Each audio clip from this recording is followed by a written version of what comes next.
ever since, I would say even before the pandemic, a lot of people like to blame everything on the pandemic and say, since the pandemic, things have felt different. No, things have been feeling differently for a long time, especially for a lot of us that grew up in the 80s. You know, a lot of the people who are Gen Xers or millennials even, a lot of you guys know what it was like growing up in the 80s. Being able to, especially me, I grew up being able to go outside, ride my bikes. I knew my neighbors. I socialized a lot more.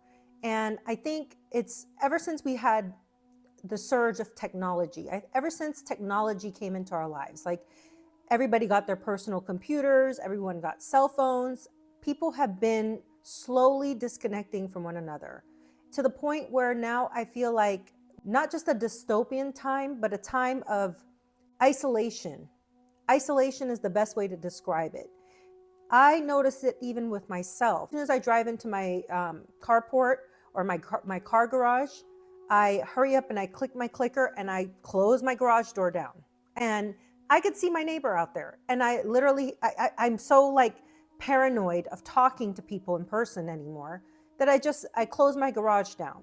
But I've noticed I've become more and more antisocial. I'm never anxious about conversations. I can start conversations with just about anyone. It's one thing to be a good conversationalist, but you have to have a person to have a conversation with. For me, a lot of the people nowadays don't reciprocate. So you'll go to a birthday party, for example, and you walk in, maybe it's for one of your kids or a friend or a coworker, and you strike up the conversation. Maybe you're a person that's outgoing, you're an extrovert, and you start talking about, hey, where are you from? How do you know the birthday boy or whatever, birthday girl? And you're having a great conversation with yourself because the person never reciprocates. They never ask you anything about yourself. They don't even talk to you about anything about what you do or anything. They don't reciprocate. And I notice this everywhere I go. I will have conversations trying to talk to people. I'm asking, it almost feels like, I'm shooting out questions left and right, getting to know them, but they don't ask anything about me. They could care less. People have become detached, uninterested. They don't have any kind of desire to want to know people, and they become happy and connected to their phone. I go to birthday parties and everyone's like this. It's actually scary. As someone who is partly Mayan, I know a lot of people said that the 2012 wasn't real and that nothing happened in 2012. There was no apocalypse. There was nothing that happened that was chaotic. But if you really pay close attention to what a lot of the natives say, especially the people who are, Native American and their cultures, the apocalypse isn't like what we as Christian or Catholics or people that believe in the Bible believe in Revelation, that it's going to be fire and brimstone and the world is going to be on fire. That's not how they view it. The Mayans view it as a shift, as the world is a living thing and that it's doing its own thing. It's on a cycle and it is changing and splitting. And there's a separation going on with Earth and an elevation of Earth's consciousness. Earth has its own consciousness. And the people who resonate with that is going to go with the new Earth. And the people who won't resonate with it and just can't comprehend what's happening and want to be stuck in the muck of being, negative and negativity and hate and full of all the evil things that we read about in the Bible, they will be left with the old Earth. So the Mayan calendar may have actually been accurate because in 2012, it might have been Barack Obama's second term, but a lot of things were changing here in America. When he said change or whatever, change was his campaign that he campaigned on, or hope, he really meant it. There's going to be change. But Obama had many slogans anyway. He had, I believe, forward, he had hope. There's at least 4 or 5 things I heard him campaign on. But the fact remains is there was change and we do need hope.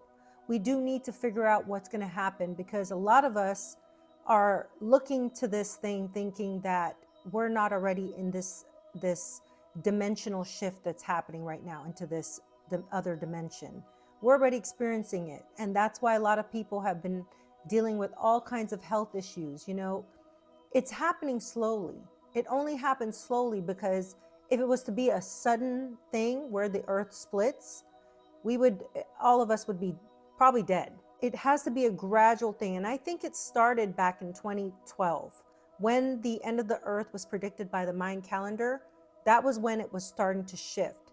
And so for the next, it's been 12 years since 2012. Really think about that. 12 years of the earth shifting into this new dimension. It would make sense why many of us have continued to feel further and further separated from one another. I don't know if that makes sense to you. It's kind of like, think of when you get older, right? When you're a small child, your family always feels a little tight knit when you're small. And as you get older, you start to feel this separation happening because you become an adult yourself. You start your own families and you break off and you branch off and you do your own thing. Other people in the family does their own thing. I know this for me personally because I have cousins that I was extremely close with growing up. Now I don't even see them. I don't see them. It's almost like the people that are meant to be with you and are supposed to be with you will be there, and the ones that aren't will fall off. And I know this for me because for a long time, and if you're a social person, if you're a person that likes people and you like to communicate, that's your way of dealing with things in life, is you like to communicate. It's hard to go from having a tight-knit community or family to having nothing and feeling completely alone. And I feel that more and more because for a long time, I kept the connections with my own family. I was the one picking up the phone and calling them or texting them or writing them or sending them Christmas cards. And then it dawned on me, it's not worth it to do these things because these people are not reciprocating. It's the same thing, analogy I was giving you at the beginning of the video about people going to birthday parties or weddings, and no one talks or asks questions anymore about you. They just want to talk about themselves.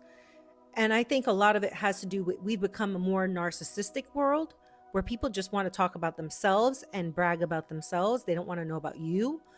And so you see a lot more of this happening where people they're not building relationships the way they used to. When Mark Zuckerberg created Facebook, his intention, he said, was to bring people closer together, was to connect people, to have families be together and connect together. And ask yourself, how many of you that have Facebook or Instagram and have family members that follow you on those accounts, how many of them actually check in on you or say hi to you or even comment on your videos and say, looking good or whatever? It's rare. People don't even comment on their family members' videos. I don't know what's going on. It's almost like, they're seeing your content, but they don't comment. Luckily, I don't have any of those private accounts anymore. I don't have anything with my family anymore. I just do my videos for the world because I feel like there's going to be somebody out there that connects and understands my spirit and understands what I'm talking about and will resonate with me. And that gives me a little bit of connectedness to know that you guys are here, the ones that like what I talk about or the topics that I choose to talk about. And I appreciate that because we need each other. Humans are, no man is an island. People need one another. And at the end of the day, people got to get back to learning how to communicate with one another.